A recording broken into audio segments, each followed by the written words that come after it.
Salut les otak, c'est Nochan. Ah, encore une saison de passée. Eh oui, c'est non sans émotion que je vous annonce que c'est la dernière émission avant l'été. Quoi de plus naturel que ce soit moi qui la présente? J'ai ma légitimité historique après tout. On va commencer tranquille avec cette machine à laver qui possède un easter egg, un œuf de Pâques quoi, une petite fonctionnalité cachée. Ici, elle se met à jouer l'hymne américain. Bon, dommage. C'eût été encore mieux si ça se lançait avec le Konami Code. Ah bah bravo! Franchement, cette émission, c'était mieux avant. Mais qu'est-ce que tu fais là, toi? C'est mon émission. Salut bande d'attaques, c'est Nono-chan.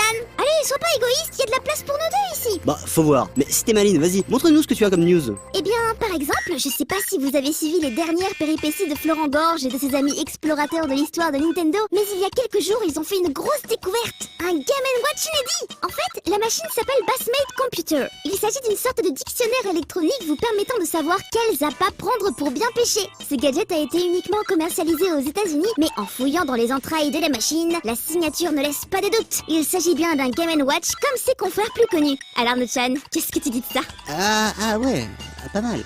En fait, tu te débrouilles bien pour une fille, hein. Puis, je suis sûr que si tu te lavais un peu les cheveux, tu serais mignonne. Eh ben, tu sais parler aux filles, toi. Mais ça ne pourra pas marcher entre nous, car je suis sûre qu'en fait, si on sortait ensemble, quelqu'un d'autre arriverait entre nous pour former un triangle amoureux.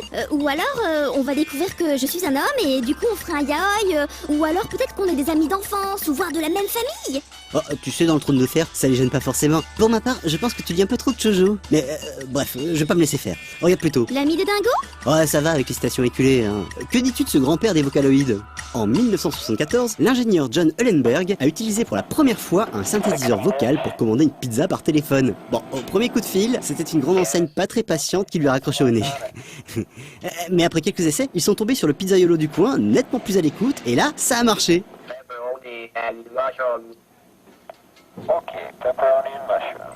Ouais, sympa. Mais dis-moi, tes t-shirts, tu les repasses ou ça fait des années qu'ils s'entassent dans ta penderie? Joker. Why so serious? Dans la vie, il faut savoir persister. Comme ce joueur de Pokémon qui, depuis une dizaine d'années, utilise le même Pokémon dans chaque version du jeu grâce aux fonctions de transfert existantes dans ces jeux. Le dit Pokémon, un Omastar, a même connu plusieurs générations de consoles. Ah oui, tu as raison. Il faut savoir persister, être patient et minutieux. Surtout quand on veut faire bouger seulement quelques atomes pour créer le plus petit film en stop motion du monde, au niveau atomique. Le making of est aussi fort sympathique, mais je sais pas laquelle des deux vidéos m'émoustille le plus en fait. D'ailleurs, en fait, c'est plutôt cool, en fait, de présenter l'émission ensemble. Tu penses qu'à la rentrée, il y aurait moyen que... Et toi? Tu penses qu'il y aurait moyen que... Dans tes rêves. Pareil. Et sur ce, nous allons vous souhaiter de bonnes vacances et vous dire à la prochaine les otaques. Oui, à bientôt bande d'attaques. T'es sûr de toi? Sûre et certaine. Sinon, t'as une sœur? Laisse tomber. Oh, et par contre, si tu veux, j'ai un frère. Ah, non. Remarque, ça dépend. Il fait